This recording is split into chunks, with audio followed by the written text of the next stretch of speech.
Welcome to my thought for the day, for today, Friday the 14th of April.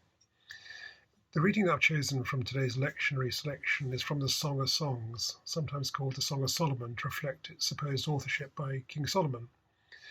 The Old Testament book, Song of Songs, is not a long book, but it stands out from almost everything else in the Bible because its content, at least on its face, seems to have little or nothing to say about the God of the Israelites. This is not one of the Old Testament books that deals with the history of the Jewish people or about the foundations of Jewish law or faith. Rather, it seems to be about longing and love, and even sexual longing and sexual love between individuals. Moreover, its words are deeply and overtly sensual. Not surprisingly, therefore, the Song of Songs has always been a subject of controversy. Many have regarded it as being purely secular in nature and as of no religious significance, or even as being downright immoral, as being liable to awaken passions best kept firmly in check in all polite and religious circles.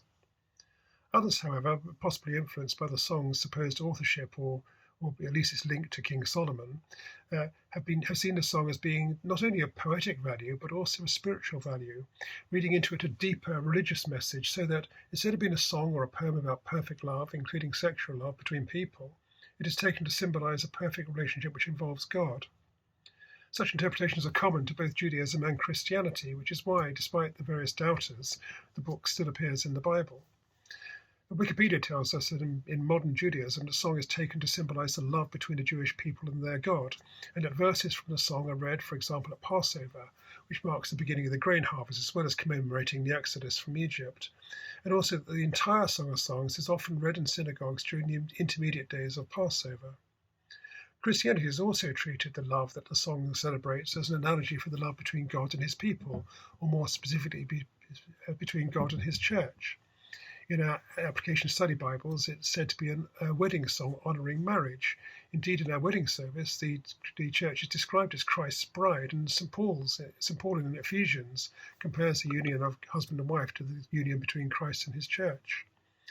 However, for both faiths, this reading of the song is not based on the actual words used, but rather on ascribing a theological interpretation or significance to those words.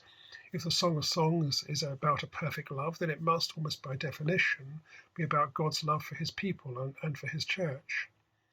But this does mean that even when read from this more religious viewpoint, the Song of Songs seems to be describing a very different sort of relationship with God to that which appears in the other books of the Old Testament.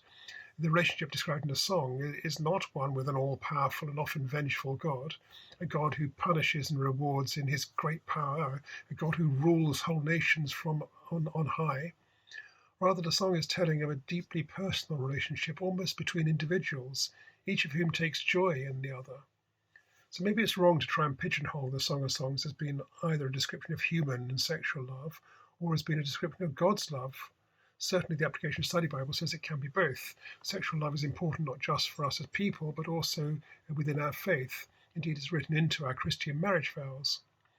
Anyway, make up your own mind as I read from the Song of Songs, chapter 7, verse 10, to chapter 8, verse 4, from the New International Version. And in this passage, it's the female voice responding in somewhat more restrained terms than the immediately preceding words of her lover. It goes as follows. I belong to my beloved, and his desire is for me. Come, my beloved, let us go to the countryside. Let us spend the night in the villages. Let us go early to the vineyards to see if the vines have budded, if their blossoms have opened, and if the pomegranates are in bloom. There I will give you my love. The mandrakes send out their fragrance, and at our door is every delicacy, both new and old, that I have stored up for you, my beloved. If only you were to me like a brother who was nursed at my mother's breasts, then if I found you outside, I could kiss you and no one would despise me. I would lead you and bring you to my mother's house, she who has taught me. I would give you spiced wine to drink, the nectar of my pomegranates. His left arm is under my head, and his right arm embraces me. Daughters of Jerusalem, I charge you, do not arouse or awaken love until it so desires. Well, whether this is sensual or religious or both, isn't it beautiful? Almost like the passages from Shakespeare's Romeo and Juliet. So we've had the grand history in the Bible, the passage of a nation into and out of slavery, a nation in the desert, the giving of laws, trials and tribulations, destruction, all on a massive scale, a sort of descriptive wide-angled lens. But here we have a simply beautiful, personalized, deeply personalized writing, focusing right down on the individuals and on their feelings. I think that I feel privileged that alongside all these other types of writing, the Bible still finds value in and has a place for this kind of writing. Amen.